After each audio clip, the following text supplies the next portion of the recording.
حضرت ابو سعید عبداللہ رحمت اللہ تعالیٰ علیہ فرماتے میں بغداد میں حضور غوث پاک کا کلاس فیلو تھا، غوث پاک کے ساتھ پڑھتا تھا میں تھا ایک بڑا ذہین سٹوڈنٹ تھا، اس کا نام ابن سکا تھا، ہمارا کلاس فیلو۔ کہتے ہیں بغداد میں ایک بزرگ آئے، شاہ محمد غوث ان کا نام تھا، اس زمانے میں بھی شاہ غوث نام کے بزرگ تھے۔ میں آپ کو کوئی 950,000 سال کے قریب کی بات بتا رہا ہوں۔ کہتے ہیں ہمارا ارادہ بنا چلو اللہ کے نیک بندے کی زیارت کر رہے ہیں۔ ہم چلے تو رستے میں ابن سکا کہنے لگا لوگ کہتے ہیں کہ وہ بابا آ بھی جاتا ہے غائب بھی ہو جاتا ہے، میں تو ولی تب مانوں گا جب میرے سوالوں کے جواب دے گا، میں پہلے جاؤں گا آزمائش کروں گا۔ یہ جو لوگ ولی کی آزمائش کرنے جاتے ہیں یہ پہلے خود تو دیکھ لیں کہ اس قابل بھی ہے کہ نہیں۔ بھئی میں تو اس قابل نہیں ہوں کہ میں آج تک اس قابل نہیں کہ میں کسی کو دیکھ کے بتا سکوں کہ یہ بندہ کامل ہے کہ نہیں، لیکن آزمائش کرنے چلے جاتے ہیں پہلے دیکھوں گا پھر جا کے کچھ کروں گا، تو اتنی پوزیشن ہے کہاں سے وہ نظر لاؤ گے؟ ولی را ولی می شناخت، شیخ سعدی کہتے ہیں ولی کو جاننے کے لیے تو کسی ولی کی ضرورت ہے، وہ بنائے بتائے گا کہ ولی، بھائی کاریگری بتائے گا نا بندہ کاریگر ہے کہ نہیں، کہ اناڑی نے بتانا ہے، یہاں اناڑی کہہ رہا ہے نہیں یہ نہیں دی ولی، تجھے کیسے پتا چلا؟ فرماتے وہ ابن سکا کہنے لگا پہلے دیکھوں گا اگر میری سمجھ میں، بابے نے میرے سوال کا جواب ہی نہیں دینا۔ تو ابو سعید عبداللہ کہتے ہیں میں نے کہا ابن سکا نہیں یار اس طرح نہ کہے، سوال تو بابا جواب دے ہی دے گا، لیکن میرا ارادہ یہ ہے کہ ایک دو سوال پوچھوں گا پھر پتہ چلے گا کہ بابا کس قابل ہے۔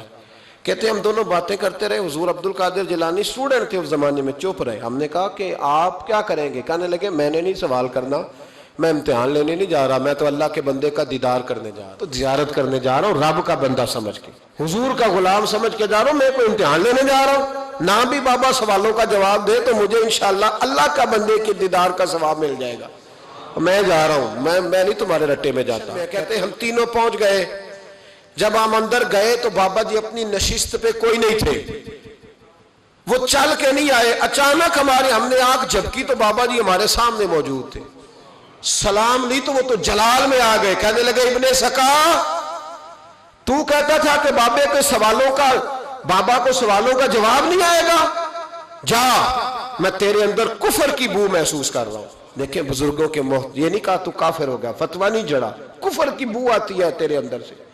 اور کابو سعید تو کہتا تھا پہلے آزماؤں گا، جا تو بھی دنیا دار ہو جائے گا۔ اور پھر کہتے ہیں عبد القادر جیلانی کی طرف نظر اٹھی، وہ پیار سے گئے تھے تو بابا جی کا جلال ہم نے ان کی طرف دیکھا تو بابا جی کو پیار آنے لگ گیا، اٹھ کے حضرت عبد القادر جیلانی کے پاس گئے، ماتھا چوما، کہنے لگے بیٹے میں تو دنیا سے چلا جاؤں گا پر اس بغداد میں ایک وہ وقت بھی آئے گا جب تو منبر پہ بیٹھ کے اعلان کرے گا کہ ولی وہ بنے گا جس کی گردن پر میرا قدم آئے گا۔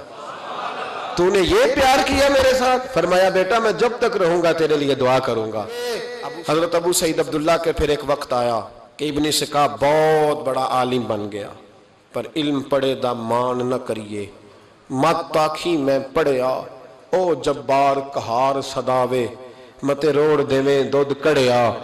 کہنے لگے پھر وہ وقت بھی آیا کہ روم کے عیسائی بادشاہ کے دربار میں ملازم ہو گیا، وہاں کچھ لکھنے پڑھنے کی ڈیوٹی اسے مل گئی اور بڑی ڈنگے مارنے لگا کہ میں روم کے بادشاہ کا وزیر بن گیا ہوں۔